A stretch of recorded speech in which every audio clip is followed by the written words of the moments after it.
Okay, so shifting. Big topic. Oh, it is a big topic. It's exciting, but quite stressful. Yep. How do you approach it? Well, again, it's all down to thumbs and elbows, It is. as the whole of playing is, both sides. And of course, if we're gripping, we can't shift. So the first thing is, and we've covered this in a previous video, is to learn not to grip.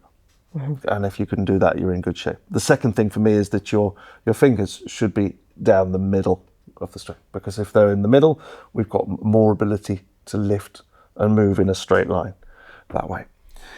In preparation for shifts, the first thing is to release the pressure as you are about to shift. So I'm going to go to flageolet. Yeah, and then after that, I'm going to just gently dip the viola and come up. And just that movement really helps. So there's a gentle sort of U going on.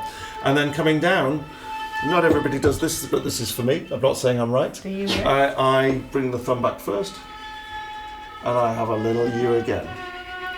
And you'll see that there's...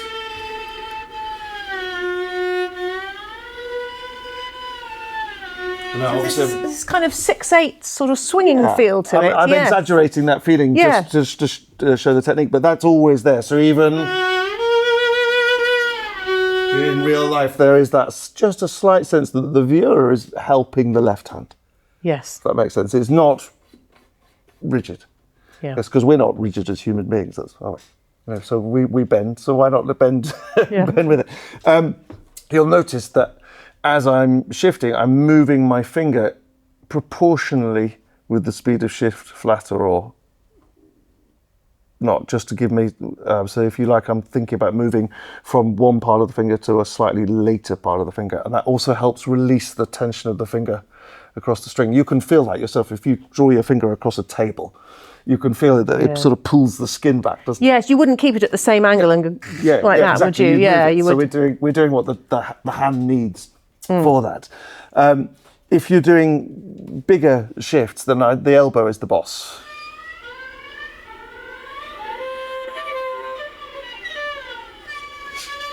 Those of you who frequent South East trains.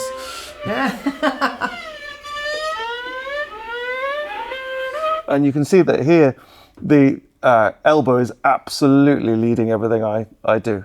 Yeah. And just gently being the motor. So it really helps. Going right, yeah, that's right. And actually, I start even a little bit too far that way to help the hand go around. Yeah, it gives you much greater freedom. And because of the distance on a viola, I think you need that little bit of help as well. It's not, the neck on a violin is incredibly short, relatively.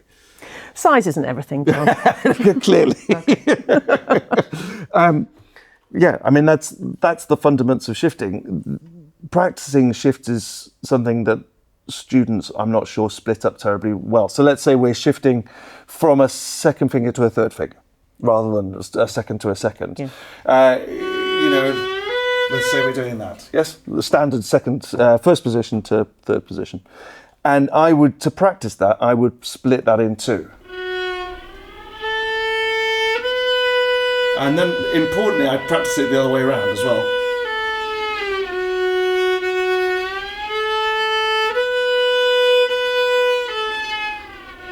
And when I was feeling confident that that was right, I'd turn it into a dotted 6/8 rhythm.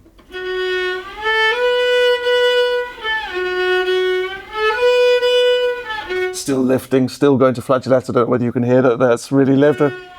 Going to that.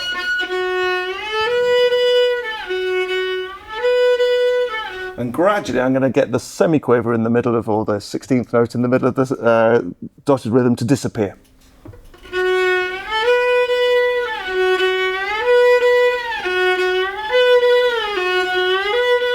And then I'm going to go into duplets.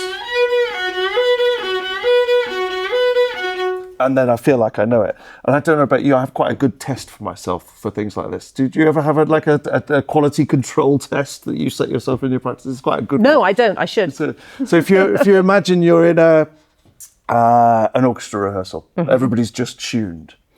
You know that moment where it's really quiet, the conductor's leafing through trying to find their score. Imagine you stand up at that point. You go, guys, I've just been practicing my shift. Can I just play it to you? Oh my goodness. if there's a chance that the second oboe is going to die laughing, you know you need to do it again.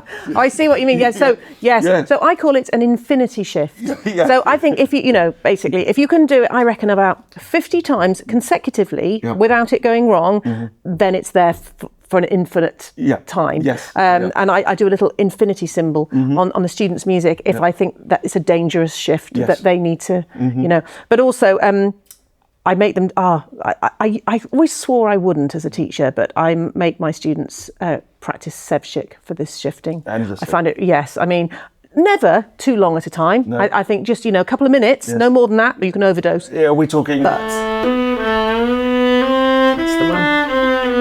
That's the one. Very useful. The one. Book. It's a very useful book. Yes. And Flesch scales. Similarly, I do just. It's a very heavy tome, just though, up isn't it? one string is amazingly useful. Yes. Your knowledge of the fingerboard, then, I think, is incredible. So I prefer to use Barber scales for advanced violinists because, frankly, it's not as heavy to carry. And if you're going to lug around the Carl Flesch scale system, you're going to give yourself sore shoulders, trip to the osteopath. So I keep Carl Flesch at home, but when I'm carrying something around, Barber. Just saying. Very good. Yes. Yeah. No, it's interesting, isn't it? We all have these go-tos where it's just helping the same thing. Isn't it? And it's reminding yourself of the knowledge of the geography of the fingerboard. One should remember, of course, that the neck changes shape. It gets thicker as it goes down to help you know where you are. The guitar doesn't have that. It has frets to help you know where you are. And this learning of the geography of where your hand is, this incredibly subtle shift of 2-3 millimeters from here to there. Yeah. It's something that just needs maintenance. Absolutely. And also, of course, that's part of getting to know your own instrument. And when you were talking earlier about, different sizes of violas and different lengths of fingers and things like that, it takes a while, doesn't it, to really learn your instrument and to know where those shifts are and know where those notes are. And that's okay, so don't panic. If you get a new instrument and you think, suddenly it's all out of tune, that's what it is, isn't it? Yeah. How do you feel about, we just talked about shifts, how do you feel about the use of tuners and tuner apps?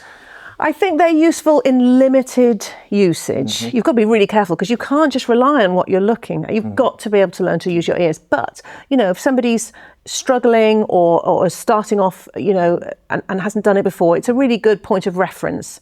But you've got to learn to hear it and feel it. Yes. Feel that, the resonance when the fifth is finally in tune. And so I don't know, I have mixed feelings about them. Yeah, I think I'm with you.